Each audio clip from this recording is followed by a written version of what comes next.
Get it started. Cecilia, if you can share your yes, sir. now, that would be awesome. While you're doing that, let me introduce. Okay. All right, welcome to the DDPS seminar, everyone. Before we introduce our invited speaker, let's go over some rules and logistics. First of all, please mute yourself during the talk.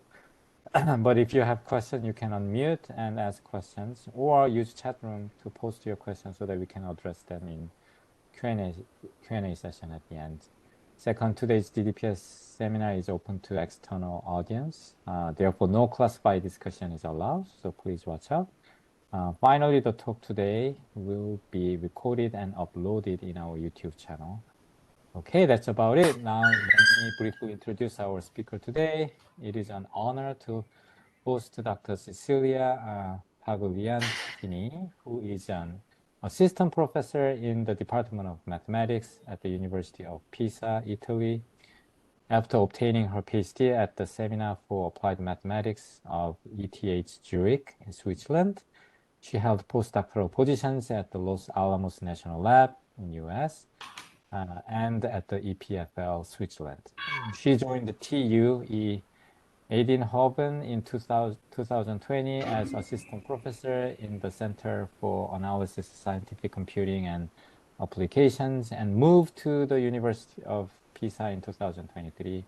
Her research focused on the development, analysis, and implementation of numerical methods for differential equations. In particular, she works on numerical discretization and model order reduction, able to yield approximate models possessing the same geometric structures and physical properties of the original models. She's also interested in robust numerical methods and efficient solvers for fluid and kinetic plasma physics and for problems arising in computational electromagnetism. Today, Cecilia will talk about dynamical approximation and sensor placement for the state estimations of transport problems. I'm sure we are going to hear a wonderful talk. And now, before that, let me ask a question to Cecilia, just to get to know her better and make this seminar somewhat informal. My question today would be, why do you like math? Except the reason that you're genetic, like you're born to be that way. Other reasons. Okay. Well, let me first thank you for the very kind introduction and for the invitation. So probably this is the hardest question of my talk, or at least I hope. Well, I'm very much fascinated by trying to understand things in depth. So try to somehow give a mathematical description to things that I cannot explain, like that you observe or you see happening in nature, and yeah, you want to somehow try to see what's going on. So that's I guess my main reason. Yeah, I mean that answer like fascinated me, and I totally agree with you. But some people, especially my kids, they don't appreciate. Okay. Also my students, I think. Also your students. Okay, well, stage is yours. Thank you very much. Thank you once again for the invitation. So my talk today is about the state estimation, so the solution of inverse problems appearing in transport problems. And the strategy we would like to propose is based on a sort of a dynamical approach where we perform an adaptive approximation of the problem and also of the measurements. Let me first mention that this is my talk today is based on a joint work with Olga Mula from TU Eindhoven and former PhD student with me, Federico Vismara. Let's see if I can move my slides. Okay, perfect. So the problem we're looking at is the so-called filtering problem. So we have, assume we have a spatial domain D, and Hilbert space V with a certain inner product, just to fix the notation. And so the problem is, assume we consider a time-dependent parametric process. What we would like to do is to recover at every time an unknown state in this Hilbert space V. So the state associated to an unknown parameter that we call theta dagger from m partial observations given by this Zi. And these are functions of the unknown state through independent continuous linear functionals Li that we are assumed to be known. And now you all of you know that this is an ill-posed problem in the sense that typically partial observation, these observations are not enough to somehow be able to reconstruct a state as soon as the dimension of the approximations of the space V is larger than M.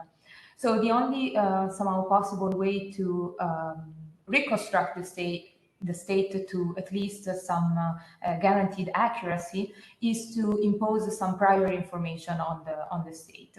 And in the case that we consider here, we assume a sort of deterministic setting where we consider the state to be a solution of an evolution problem of this form, where this X is a general differential operator that also we assume that encodes boundary conditions of the problem, and it depends on this parameter theta.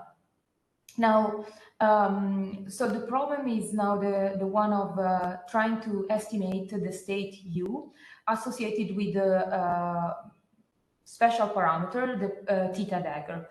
Now, theta dagger is typically unknown, so we cannot simply solve the forward problem with the direct method, but we want to somehow recover the state associated to this unknown parameter theta dagger by using the observation from the present time and the past times, and also the fact that we have a model behind. So the fact that the state U belongs to the set calligraphic M that I will use in the following, namely the set of solution of the system under variation of the parameter. So this is seen as a subspace of, say, continuous functions that are continuous in time and belong to the Hilbert space V.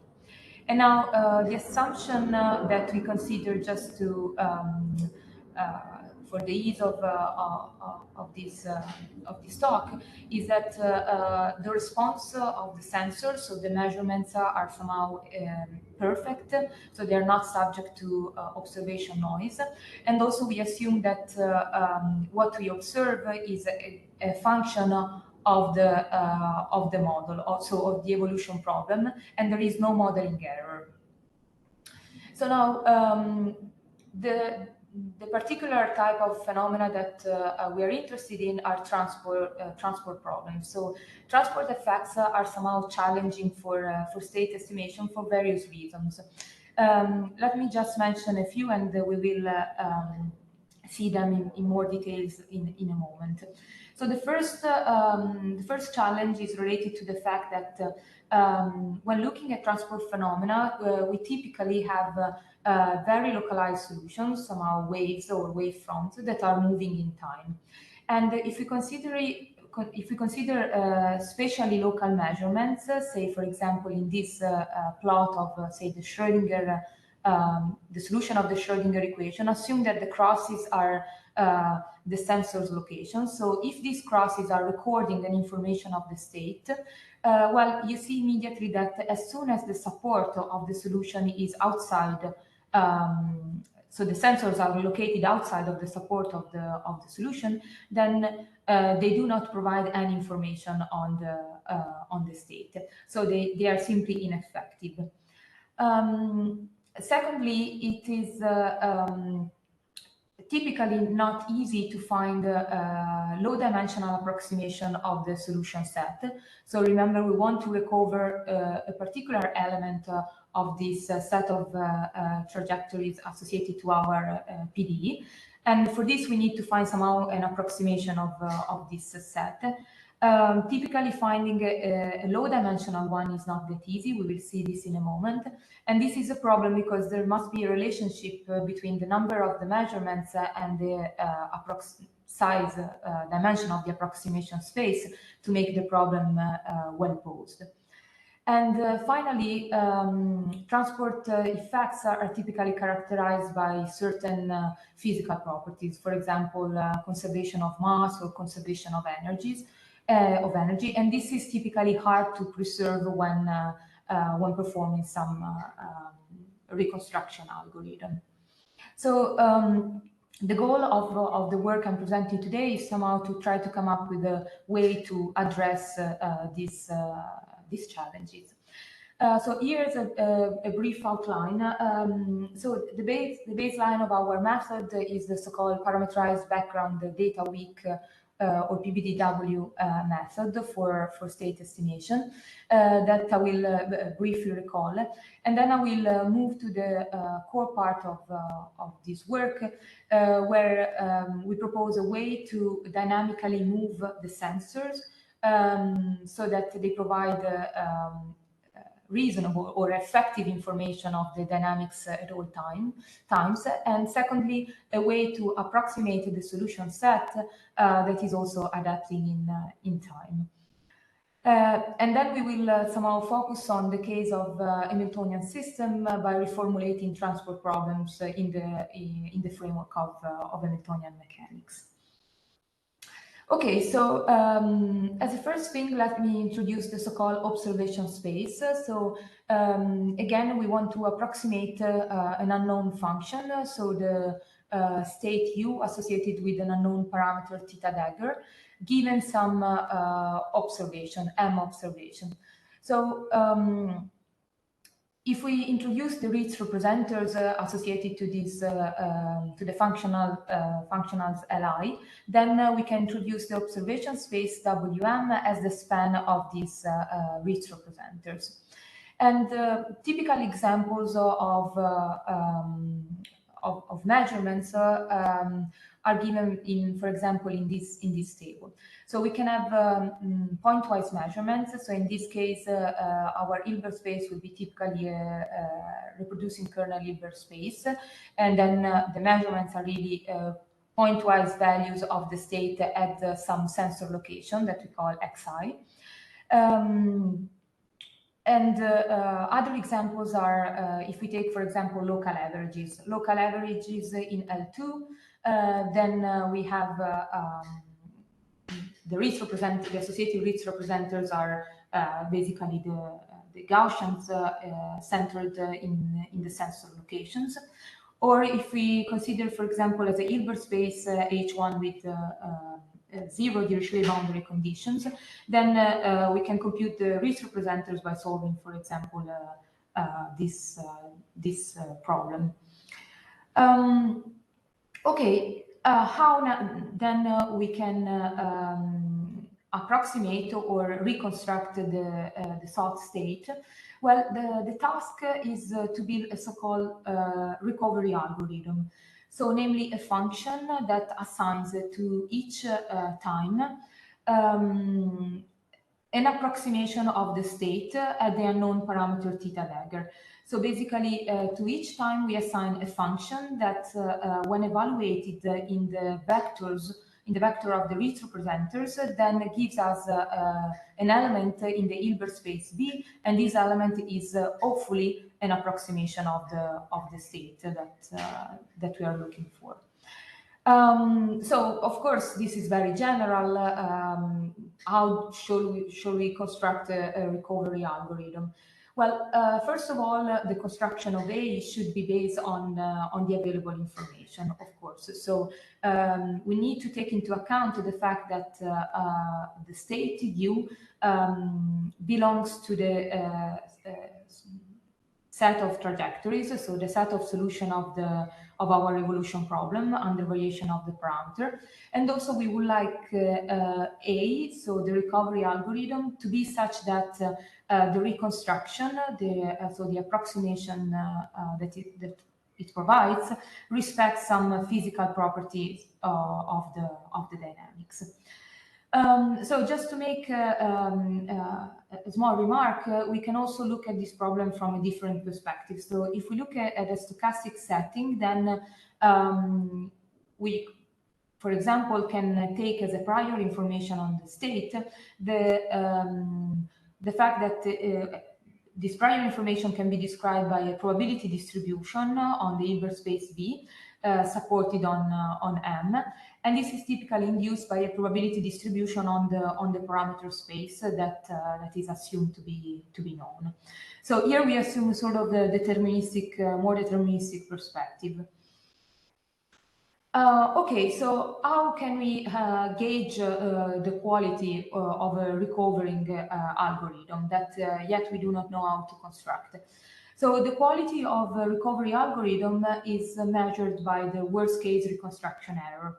And this is defined as the supremum of all elements V in the solution set of the distance between V and the reconstruction of V associated to the measurements of the risk presenters given by the projection of V onto the observation space. Okay. Now, the optimal performance among all recovery algorithms, so the optimal one is given by the function A star, which gives the infimum among all possible recovery algorithms of the worst case reconstruction errors at all times. Okay. So there's actually a very neat mathematical description of an optimal map of an optimal recovery algorithm, which was derived in this work, and this is so the optimal recovery algorithm evaluated in a set of risk representers associated to certain measurements is given by the Chebyshev center of this set. Which is nothing but the slice of the solution set which agrees with the observation. So if we look at an example, say our solution set is this space in blue, then we can take slices corresponding to different set of measurements, and then the optimal recovery algorithm associated to a certain measurement is the center of the Chebyshev ball. So the ball that fully contains the this slice. So the practical issue is that it is typically not easy to compute this the Chebyshev center, and also most of the time the solution set has a geometry that is either not clear, not known, or it's rather complicated. So in practice, an optimal algorithm is not, in most cases, not feasible to compute. So to sort of overcome this this drawback, one possibility is to restrict the search of the recovery algorithms to linear recovery maps. And this is the idea behind the so-called PBDW, or parameterized background data weak method. So in this case, A is sought among linear recovery maps. And the idea is the following. So assume we fix a certain time, t. The method sort of constructs an approximation space, Vn, which is a linear subspace of the Hilbert space V of dimension n, smaller or equal than the number of measurements, m. And then this algorithm assigns to each set of, to each element of the observation space, so to each set of measurements, the element that minimizes the distance to the approximation space Vn, and at the same time it agrees with the data. So it agrees with omega. So this problem can be shown to have a unique minimizer which is given by this element u star associated to a certain given time t. And this is given as the sum of three terms, where v star of t is the minimum, is the sort of the element of the approximation space Vn, whose projection into the observation space has minimal distance to the actual measurements. Okay, so this this minimum is unique and it exists provided that n, so the dimension of the approximation space, is smaller or equal than m. So we have enough information from the observations, and this beta is positive. Now, this beta is an inf sub constant associated with the observation space and the approximation space, and it can be thought as the cosinus of the angle between the observation space Wm and the approximation space Vn.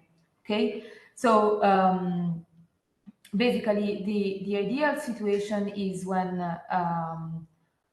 this angle is zero, and it gets worse and worse as the two spaces become orthogonal. So there's a second important quantity, as you might imagine, in this whole procedure, the fact that basically the solution of this minimization problem minimizes the distance to Vn. So Vn must be ideally a good approximation of the solution set N. How are these quantities related to the quality of the recovery algorithm?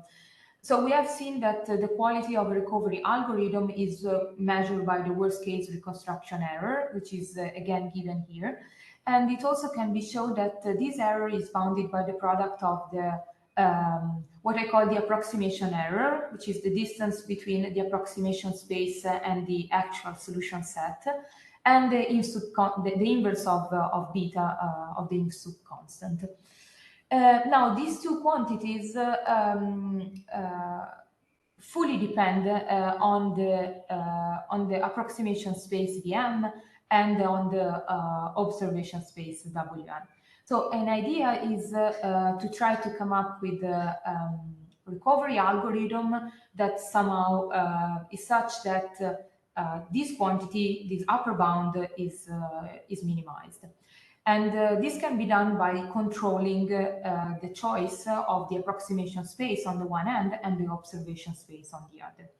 Why I'm saying that? Well, first, if we could choose an approximation space Vn, then the optimal one would be such that the approximation error epsilon n is small, in a sense to be defined, or as small as possible for any value of n.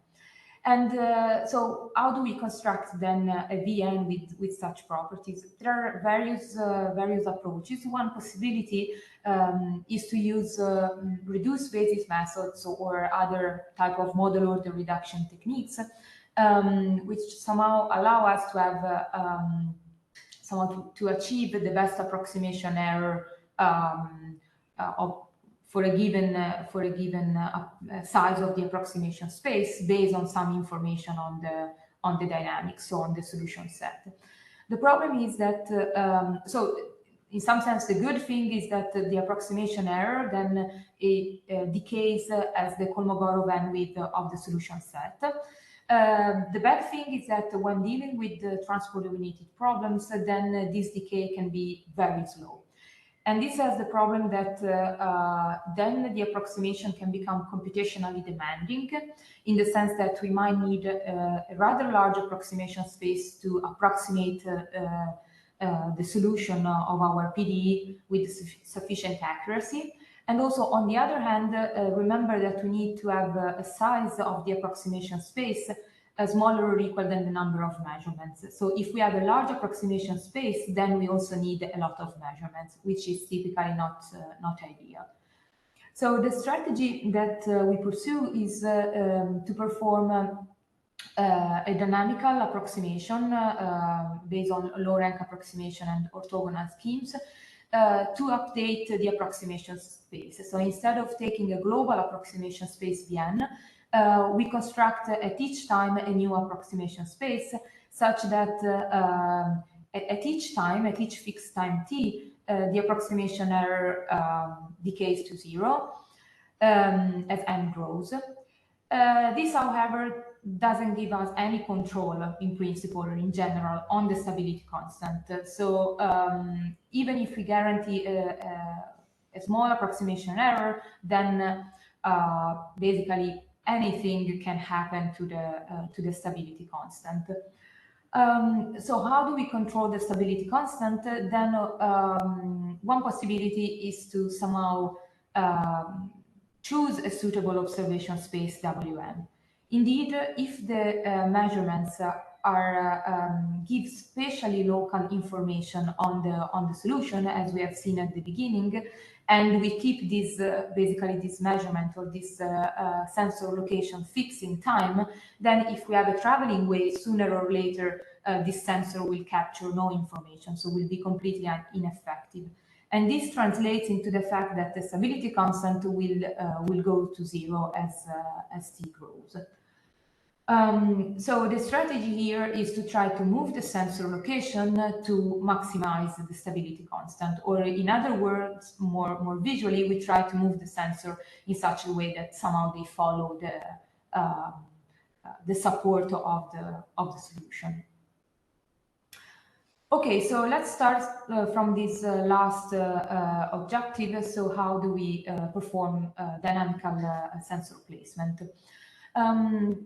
Okay, so the objective is to try to update the observation space Wm in such a way that the stability constant doesn't go to 0 as t grows. And the way we formulated this problem is to think of the observation space as a function of this x, which is the sensor location. So we assume to have m sensors located at the points xi. And now we want to change this xi over time, so they are function of time, and this will induce immediately an update of the observation space. So let's focus on the 1D case, just to make the presentation a bit easier. So we search for the sensor's location optimal path, given as a function of time. So in a certain interval, we assume a time step, for example, from t to t plus delta t, that satisfies this optimization problem. So we are looking at the trajectory that maximizes the integral in time of the stability constant plus sort of a stabilization term which somehow controls the velocities. So it prevents unphysical large velocities when lambda is non-zero. And in this problem, so we assume that the approximation space Vn is a function of time, but it is known in some sense. And then we think of the observation space as a function of the sensor's location. So from this problem, we can derive the classical Euler-Lagrange equations, and then we can solve this evolution problem for the new trajectory, starting from a certain initial position and from a certain initial velocity of the sensors. Okay, how do we solve this problem in practice? Then it is possible, assuming that Vn at a certain time t is tau, sorry, is fixed and is spanned by the basis element Vi Vn. so let's assume that is known. We will see in a moment how we derive it. Now we can write the stability constant beta and m by involving two matrices, these M and G. These are ground matrices. G is in particular the mass matrix associated with the space Vn, and M is contains the inner product between the projection onto the observation space of the basis elements of Vn. Now, then the stability constant beta and m can be shown to be the minimum eigenvalue of the matrix given by G minus 1 m, and this is a function of the sensor location. So in particular, as a particular case, we can also, if we consider if we have orthonormal sets of bases for the observation space and the approximation space, then the problem becomes the one of finding the minimum eigenvalue of the matrix G transpose G. Okay, so this is the way to update the sensor's location.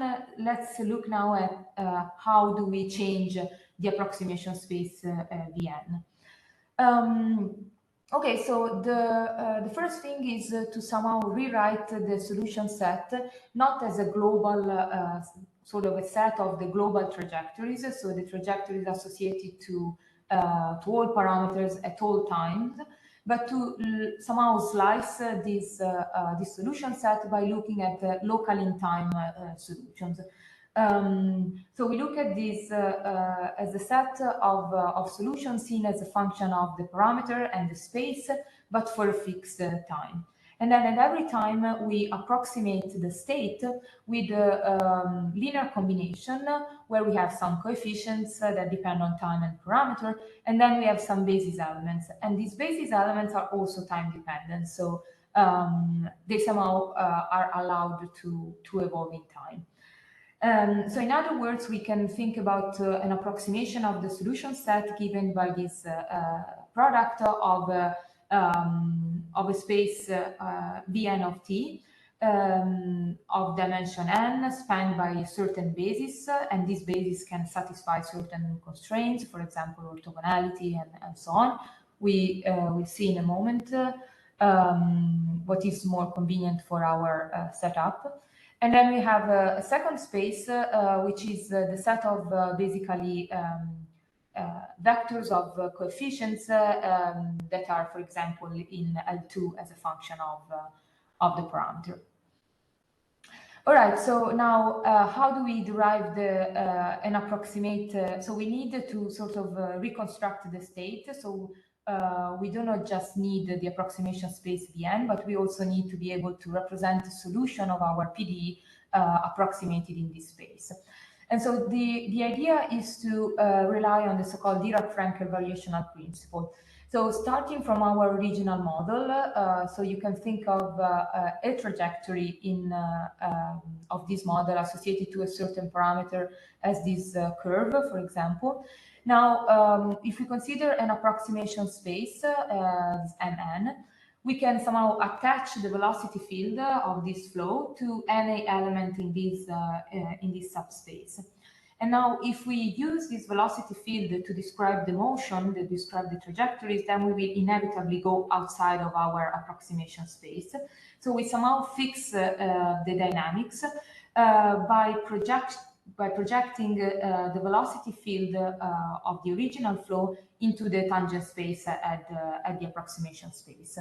So basically, the Dirac-Frankel variational principle determines the approximate trajectory in this approximation space Mn, whose velocity field satisfies this minimization. So this orthogonality constraint in the tangent space of the approximation set Mn. So let me give a summary of what we have seen so far. So the algorithm goes as follows. We start from some initial approximation space Vn and observation space Wm. And at every time interval, what we do is we update the sensor locations starting from a certain, from the configuration from the previous time step, given the approximation space Vn. So this is assumed to be known and fixed.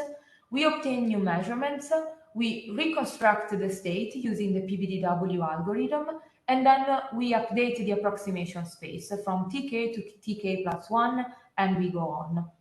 And now, what can we say about the reconstructed solution, the reconstructed flow?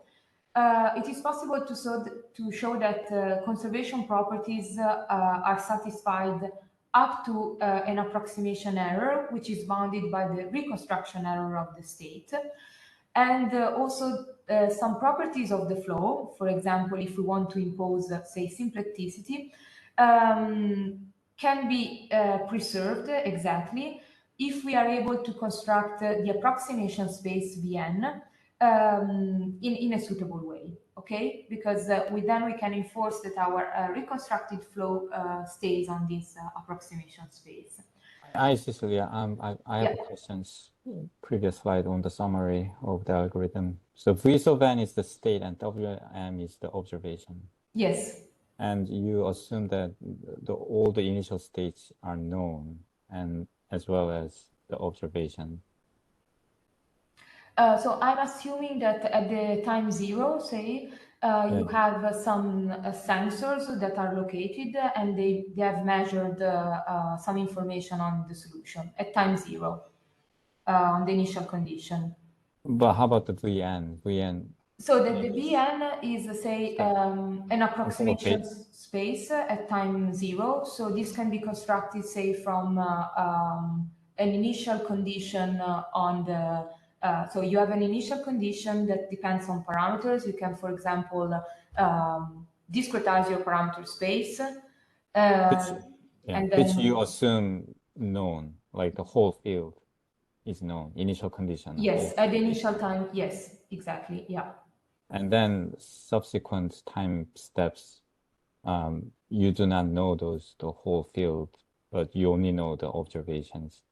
And by updating that basis, you hope to reconstruct the whole field every time step. Yeah, that's correct. By changing the sampling points dynamically.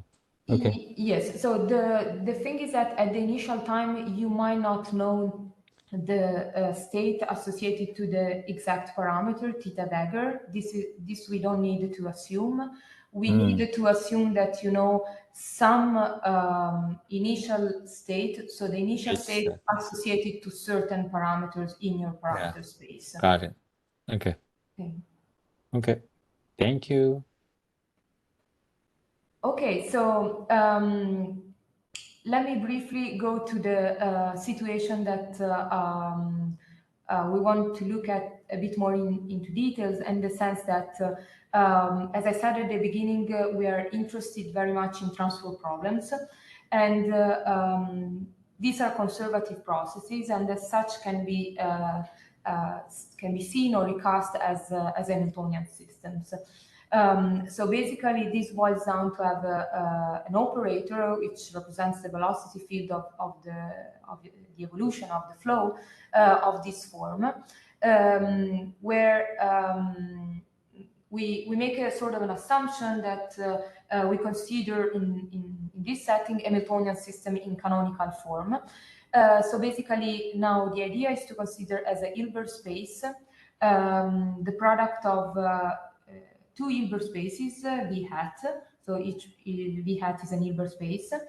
And this is endowed, other than with an inner product, also with an operator, this J, that acts in this way. So is given by the identity in the sort of off-diagonal blocks. So with respect to this V hat cross V hat. And this Poisson tensor identifies a symplectic form omega, which is given in this way with respect to the inner product on V. And this H quantity here, so this is the Fauché derivative of H theta, is a function of, it depends on the parameter, and for each fixed parameter, it's a conserved quantity. So now the idea would be, can we find an approximation space and evolve it in time? That is a good approximation of the dynamics and somehow preserve this structure. And so the idea is very much what we have seen before. We need to make some very special choices at some point.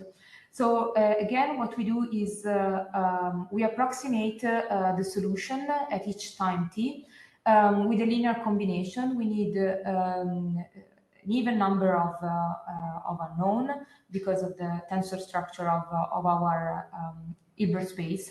And then what we do is exactly as before. So we consider an approximation space M2R given by the product of V to R, which is the span of some basis elements. And we ask these basis elements to be symplectic, to be a symplectic basis, and to satisfy also orthogonality condition with respect to the inner product on V. And secondly, we need to ask that the set of coefficients as a function of the parameter satisfy a certain rank condition. In particular, the rank of this matrix needs to be full rank, so 2R. And this is necessary to sort of endow, to guarantee the uniqueness of the representation of each element in M2R as the linear combination of certain coefficients and certain basis elements. Okay, so to derive the evolution equation, again, we apply the Dirac-Frankel variational principle. So we somehow approximate the dynamics with the velocity field that is orthogonal to elements in the tangent space. And now this orthogonality is taken with respect to the symplectic 2 form omega. So this is the new condition. So without going into the details of the derivation, then one can derive an evolution equation for the set of basis elements and also for the set of coefficients. So the basis elements are needed to describe the approximation space at each time, and the coefficients are needed also for the reconstruction of the solution. Okay, so in principle, say for the sensor placement, we only need the information on the approximation space, but then whenever we need to reconstruct the solution, we of course, we need also to have its representation, so the coefficient Ci, C2R. All right, so let me go to one numerical simulation. This is the nonlinear Schrödinger equation, a simple test case in 1D. Our Hilbert space is L2 on the domain D, given here. And we consider as two parameters. One is in the initial condition, and another one is in the nonlinear part of the dynamics. And then as a reference solution, so to make a comparison, we run a high fidelity simulation of the forward problem by using a second order discretization in time and space. And for the approximate model, we solve with the structure preserving time integration scheme using a subset of 100 training parameters, and the dimension of our approximation space will be 8. And for the measurements, we consider 6 sensors located at certain points in this interval, and we assume that we can somehow record the real and imaginary part of our of the solution. So now here you see 4 plots. So the first column refers to the PBDW algorithm, the standard one, so without dynamical adaptation of the state and of the sensors. And the second column instead refers to our algorithm. So in the first plot on the left, you see this is basically the black dash line is the maximum of the hump that is traveling in time, and so how it's moving in the space-time domain. And the colored lines refer to the position of the sensors over time. So the sensors are located at a certain location at the beginning, and they remain so until the final time. And then you immediately see here how the stability constant beta behaves in time. So as long as the sensors are able to somehow capture some information on the dynamics, things are good. Somehow they're rather mild. But then as soon as there is no more information coming from the measurements, the problem starts to become unstable and the beta starts to become small. On the other hand, if we look at the second column, then we see that we can achieve a beta that doesn't decrease considerably if we allow the sensors to somehow follow the dynamics of the solution. So what about the reconstruction error? So in these two plots, again, you see first column, the traditional static PBDW approach, second column, the dynamic one. And you see three lines. The top one, which is in red, represents an upper bound of the error. So it's given by the well, the middle one is the reconstruction error, so what we obtain, and then the upper one is the upper bound, and the lower one is the lower bound. The lower bound is given by the projection error, so the best we can do in this approximation space Vn, and the upper one is the projection error multiplied by the inverse of the stability constant. And then you see that with the static approach, then the error can actually become rather large. It's of the order of 1, while with the dynamic approach, we can achieve a reasonably small error. Of course, depends on the properties of our approximation space, also on its size. But the good thing is that it remains closer to the target. So the best we can do with such an approximation, which is the yellow line. Okay, finally, if we look at some qualitative property of the reconstruction, then you see in the top row the real and imaginary part of the reconstructed state for a certain parameter that we have fixed, and we have run the high fidelity forward problem is the black line with circles. The red line, which basically overlaps, the dashed red line is our dynamic approach. So basically, there is no qualitative difference between the two, the reconstructing solution and the actual one, the solution of the forward problem. While if we use a standard static PBDW, then we observe somehow qualitatively wrong reconstructed state. And if we look at the, yes. So this particular numerical examples for the static one, the sampling points was skewed to the left-hand side, right? From 10 to 15, if I remember correctly from the previous slide. Where was the sampling point? The observation. Okay, this was the one where we somehow make the comparison. 1.04 to 1. Yeah. Well, where was the location of the samples for the static one? Is it uniformly distributed, or? Yeah, it's the same. Yeah, 100 parameters. I'm talking about the observation. The observations. Yes, these are the sensor's location. And it's skewed to bottom, and that corresponds to the numerical results you're showing. Yes. Yes. That's skewed to the one side, right? Yeah. Yeah. Okay, that was what I was asking. Okay. Okay. And then that's why yeah, can you go back to where you were? This one? Yeah. That's why, you know, the blue in the middle, it was not doing well. Probably they didn't have the observation. Yes, exactly, because this is at the final time. So yeah.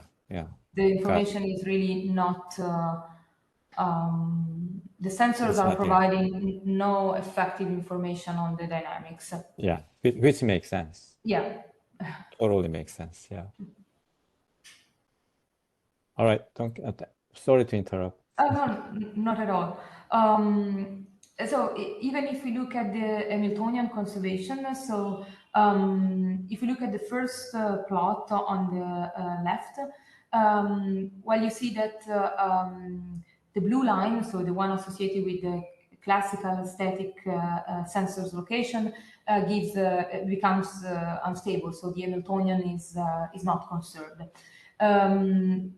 Concerning the dynamic approach, then, well, from this plot, you think it is exactly conserved, so it is definitely gives better results. But if we look at the Hamiltonian error, so the plots on the right, then we observe that the error is, so the Hamiltonian is not conserved to machine precision, or, but it has an error, and this error is proportional to the reconstruction error. So we can guarantee that this error is bounded by the reconstruction error. Okay, so let me wrap up. And so I've presented a possible way to solve the filtering problem with the PBDW algorithm with dynamical approximation and sensor placement. The key points are evolving approximation space, and these allow low-dimensional approximations.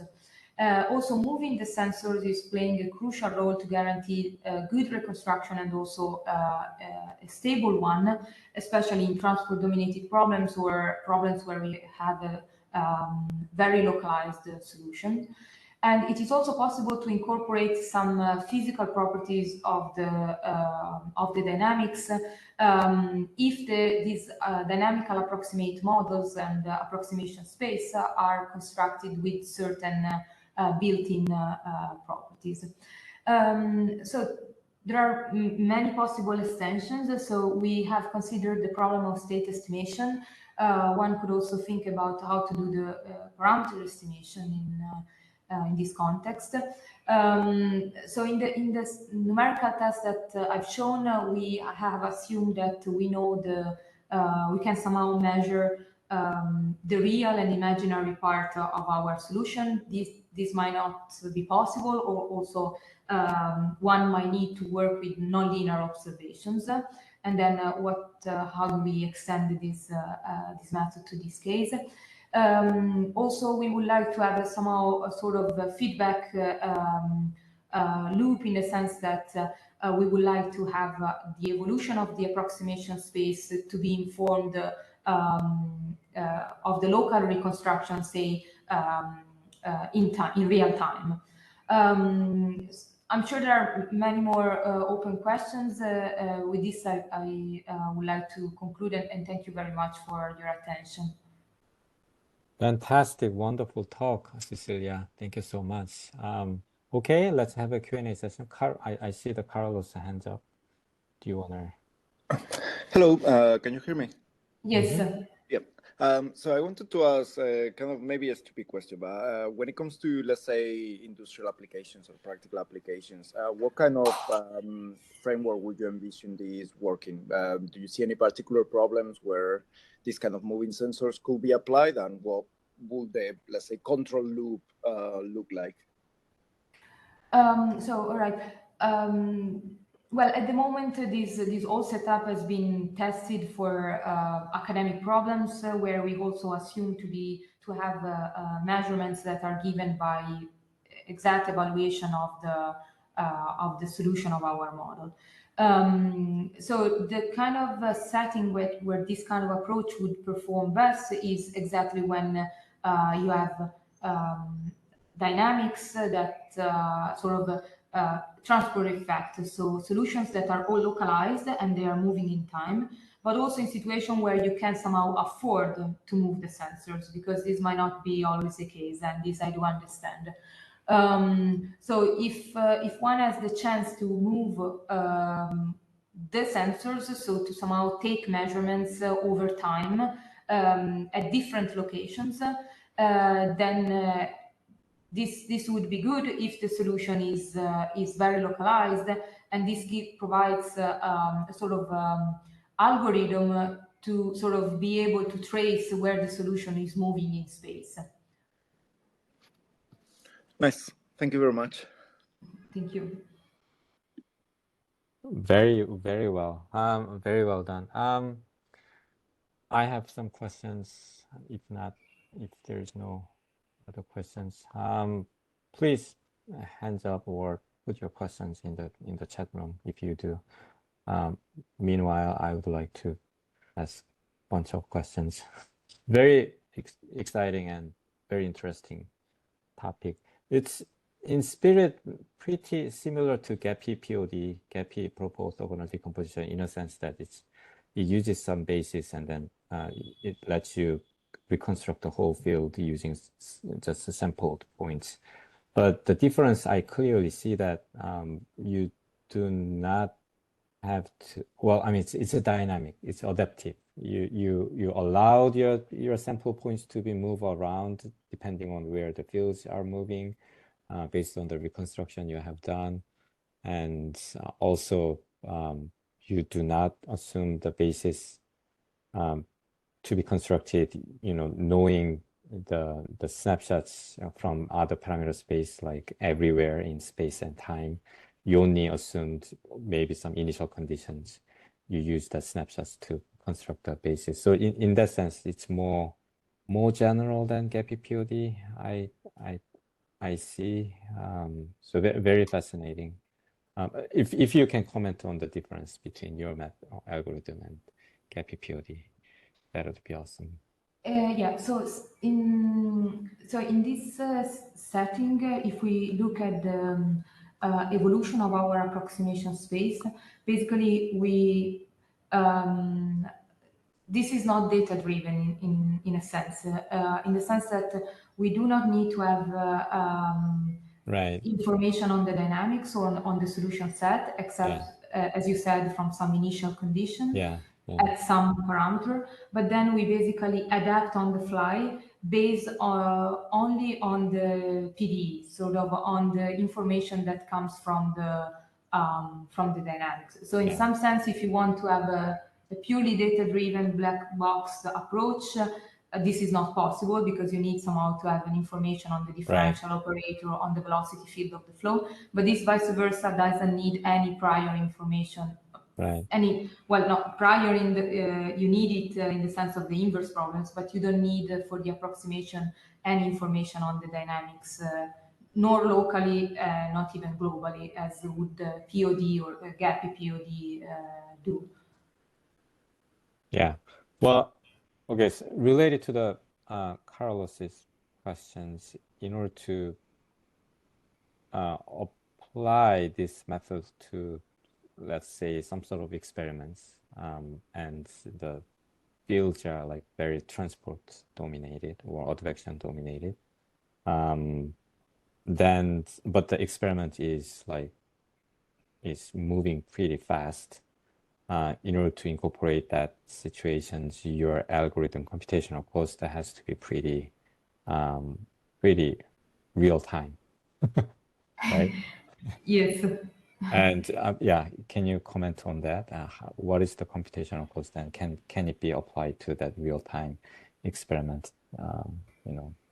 Okay. So if you have a dynamics that is moving fast, then basically what you have basically two options. Say you can have a rather large approximation space and then somehow afford a larger time steps, ideally, so that with a larger approximation space you can hopefully capture more dynamics,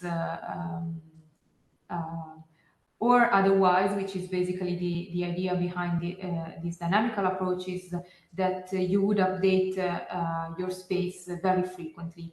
But the fact that somehow your approximation is based on a slice of the solution set at a given time if your solution is somehow as a low-dimensional representation as a function of parameter for fixed time, then you can have a cheap representation, so Vn with n small, that is, however, changing rather fast. Then you could argue that this n might be suitable at the beginning of the simulation, but then you might need a larger approximation space. Then there are algorithms with that are rank adaptive, in the sense that you can also update the size of your approximation space, say enlarging it or shrinking it, depending on the dynamics. Okay, thank you, Cecilia. Tony, I see your hands up. Do you want to unmute and ask? Yeah, sure. Thanks. Yeah, thanks, Cecilia, for the wonderful talk. While the method clearly avoids the full state solves and leverage the low rank approximation space, I still have a question regarding the computational efficiency. Maybe I missed something. So given that this approach involves recomputing the projections and the sensor placement online, I'm wondering if it does not have the usual computational gain as in the classical offline-online splitting in the usual reducible models. So I want to ask if you have observed practical runtime benefits in your experiments. Okay, so two things maybe. So the first one is that if you have a sort of a nice problem in the sense of being reducible, in the sense of being in the situation where your model order reduction algorithm ensures that the approximation error decays as the Kolmogorov bandwidth of the solution set, and your solution set as a Kolmogorov bandwidth that decays exponentially fast. For example, say you are in a elliptic parabolic type of framework, then you might have an incredible speed up with the classical offline-online approach, and that's unbeatable. The thing is, when you consider transport-dominated problems, then this Kolmogorov bandwidth can decay extremely slow. And the thing is that then you need an extremely large approximation space. So then the gain online is not that clear. In the context of reconstruction, state reconstruction, this is also a problem, because then we need really a lot of measurements if we have a large approximation space. And this would be an extremely costly type of algorithm. So an offline-online splitting would not pay off. Instead of, if you do this sort of adaptivity, then you can guarantee that this adaptation has a cost. This is for sure, so yeah, I agree with you. But the fact that you can allow small approximation space and small observation spaces is what makes it sort of the performances are very good in this sense. This is of course a problem-dependent kind of answer. So then of course we could argue which problems are lead to which kind of performances. I see. Thank you. Okay. Thank you. Okay. So my next question is, obviously, if you increase the number of observations or sampling points, that will improve the probably the accuracy of the reconstructions. You probably have done that, study, like empirically or theoretically? Yes. So yes, that's true. We also have a sort of a target error associated with also the quality of the approximation space, and this is basically independent of the observation. So yes, and then we have to somehow take care of both. And on the other hand, it's also a trade-off between accuracy and computational efficiency. So that's always the sort of criterion with which we try to somehow select a number of observations and the number of and the size of the approximation space. Sure. Have you done any systematical study on that? Not really, I would say. Okay. Okay. Well, that would be interesting future direction as well, right? Yeah, absolutely. And practical. Yeah. And in order to be practical, my next question would be extension to 2D or 3D problem. Any difficulty you envision? So we have numerical tests in 2D, so it works comparable to the 1D case. I think the 1D is very nice for presentation purposes because you really see the sensors, the effect of moving the sensors in the quality of the reconstructions. So in 2D we have observed a similar behavior. Well, we haven't done any 3D simulations, to be honest. So, in principle, I don't see any great obstacle, but we don't have tests. Okay. Carlos? Hi. So I was thinking in terms of the case of like static sensors, right? So you use dynamical sensors. Clearly, the problem is that obviously the most of the wave, let's say, is moving out of the region that you're covering. Would you have any kind of way to like quantify or compare, let's say, what is the coverage that you will need to have with static sensors over your, let's say, expected domain versus less dynamic sensors but that move with the wave? Like, is there like any kind of heuristic about like what would be the trade-offs there? Like, so if I understand correctly, you mean maybe placing the static sensors, but in such a way that globally they cover. Yeah. So basically, kind of, what are your, let's say, heuristics in terms of like how densely placed do those static sensors need to be comparable to the dynamic ones? Like, let's say, for example, in the case that you had, if you had, let's say, exactly the same number of sensors, but you distributed them, let's say, in the whole range of your expected, let's say, final domain. What is the loss of performance, let's say, of that versus the same number of sensors more closely tracking the... So the thing is that so if we look at the tests, what we have done is, say here, somehow a very simple situation. They are very concentrated around the initial state, and then pretty soon the support of the solution is outside basically the range of the sensors. So the thing is that even if you distribute them, say in this range, say 0-20, where the support of the solution is somehow moving, the thing is that some of them will somehow be, well, let me pass the term, be switched off at some point. And this is an effect on the stability because somehow your observation space becomes smaller in the sense that not all the sensors are playing a role, and this causes instability in the reconstruction. So of course, this will be probably less dramatic. We haven't done extensive simulations for this kind of setup, so this would definitely be another interesting thing to look at.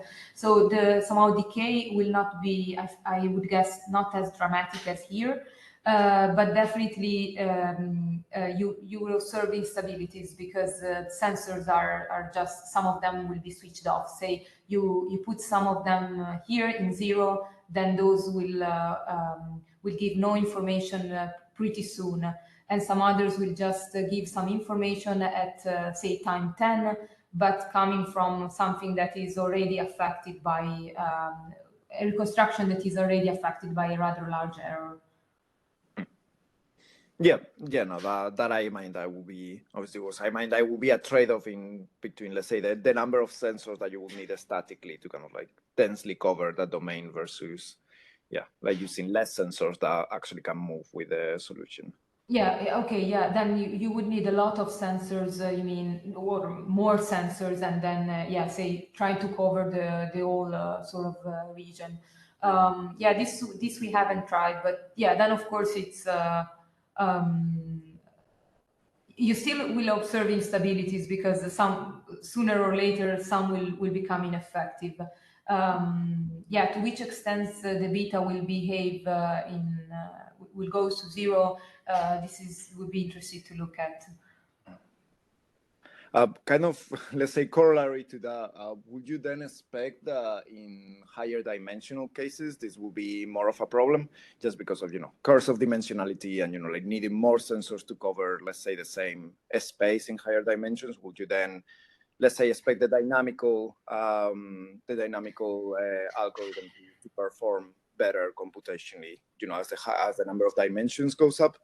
Yeah, I mean, I would expect the dynamical approach to, you see, even in 1D, well, adding a lot of sensors is expensive. So having few of them that follow the dynamics, to me, seems the best option.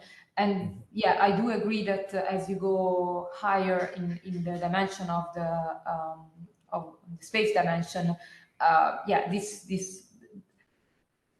this is a problem. And also, well, the other thing that might be problematic is that you need some information on the dynamics, right, beforehand, because otherwise, how do you put the sensors at the beginning? While with this dynamic approach, you just need somehow to know the model that is behind, but you don't need to know how the solution will look like at, say, time 20. Okay. Okay. So, yeah, that makes sense. Awesome. Okay, I think you have, described how the, dynamic sensor location is determined based on the stability, the beta. If you go back to slides 12 or 13, that would be awesome. That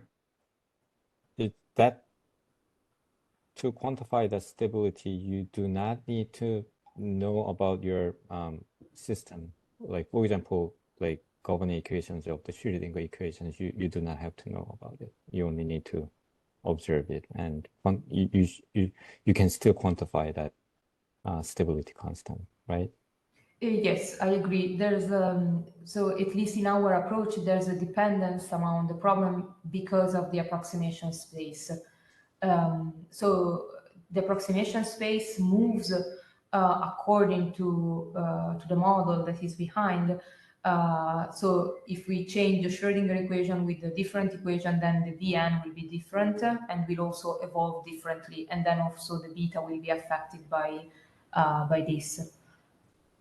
Yeah, in order to be more general, probably that dependent, if you can get rid of that dependency and just purely, quantified by, the reconstructions and all those, the observations you have collected, that would be even more generalizable, I would say. Yeah. But that would be hard to do. But there must be some way around it, I hope. Because I really think that this is pretty good directions to pursue. And I truly believe that it has a lot of applications out there, especially in engineering side, where they do a lot of experiments. Well, okay, well, wow, it's 16 after 11 a.m. here in Italy. What time is it there? It's 16 past 8 p.m. 8 p.m. Oh, okay. Well, thank you so much for the wonderful talk and nice, Q&A sessions. Thank you very much. It was very wonderful. Well, with that, we can end the seminar. Let me push the stop button. Record.